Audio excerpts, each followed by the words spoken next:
Boker Tov les Koulam. Alors, on est dans cette période de Sfirat HaOmer. Sfirat vient du mot sapir, c'est qu'on doit faire briller chaque jour. On appelle cette période également Yémé Amatmonim. C'est des jours de trésor. On sait bien qu'un trésor, il ne se trouve pas en surface, il faut creuser, creuser, creuser. Donc forcément, il y a des périodes avec des hauts et des bas. C'est une période où il faut se construire, se reconstruire avec un effort important chaque jour. Et surtout une prise de conscience. Hem, on dit que Adam Lehamal Yulad, l'homme, il est né pour faire des efforts. On ne croit pas dans le judaïsme à une vie où, je reste assis chez moi, où, je laisse faire les choses et je vais pouvoir goûter au bonheur et à la réussite. Non, c'est pas un juif.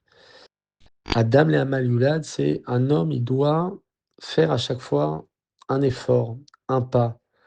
Comme on a déjà expliqué, pas forcément un pas de géant, mais le plus petit pas possible nous permet, eh bien, d'être déjà sur cette dynamique de développement personnel, d'avancer vers notre, objectif, notre réussite. Alors, toute cette période du Homer, c'est bien entendu, c'est la sortie d'Égypte, donc la sortie de toutes nos limites. Mitzrayim, l'Égypte, c'est les mêmes mots que Metzarim, nos limites. Donc on veut sortir de toutes nos limites pour arriver donc au jour du Matan Torah. Et là, on reçoit la Torah qui est donc la source de toute la réussite, la source de tout le bonheur, la source de vie, etc. Alors, il y a 4 clés importantes pour sortir de ces blocages et pour voilà, goûter à la réussite. 1er point, c'est d'être conscient, comme on a expliqué, que ça va être difficile, qu'il y aura des efforts. Je dois accepter la difficulté. Il y a pas de réussite s'il y a pas d'effort.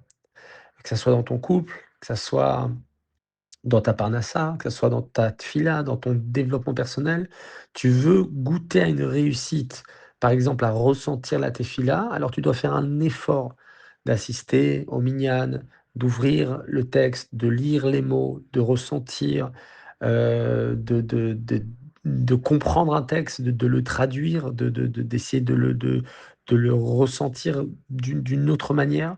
Donc ça déjà, c'est quand on sait que ah, ça va être un peu difficile.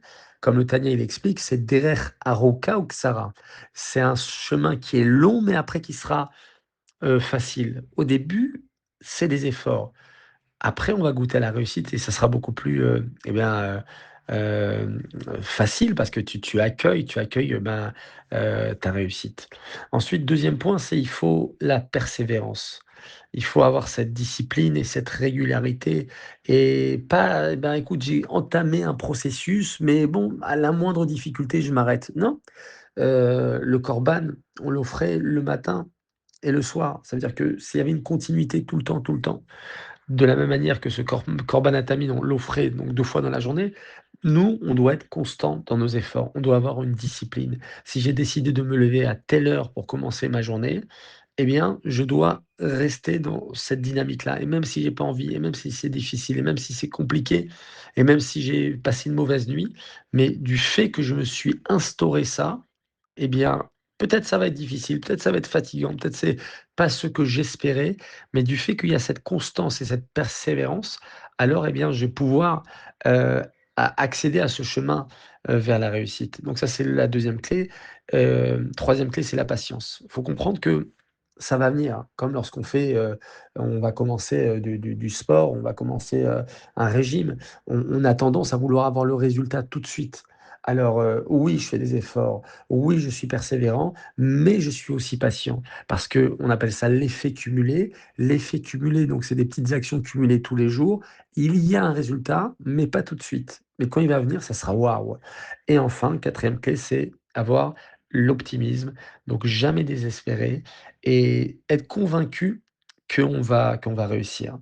Voilà, donc avec, ces 4 nouvelles clés d'aujourd'hui, durant cette période du Homer, ça nous permet de nous construire, de nous développer de nous réaliser. Donc accepter et être conscient de la difficulté, avoir cette constance, cette persévérance, cette discipline personnelle, avoir la patience et bien entendu être optimiste.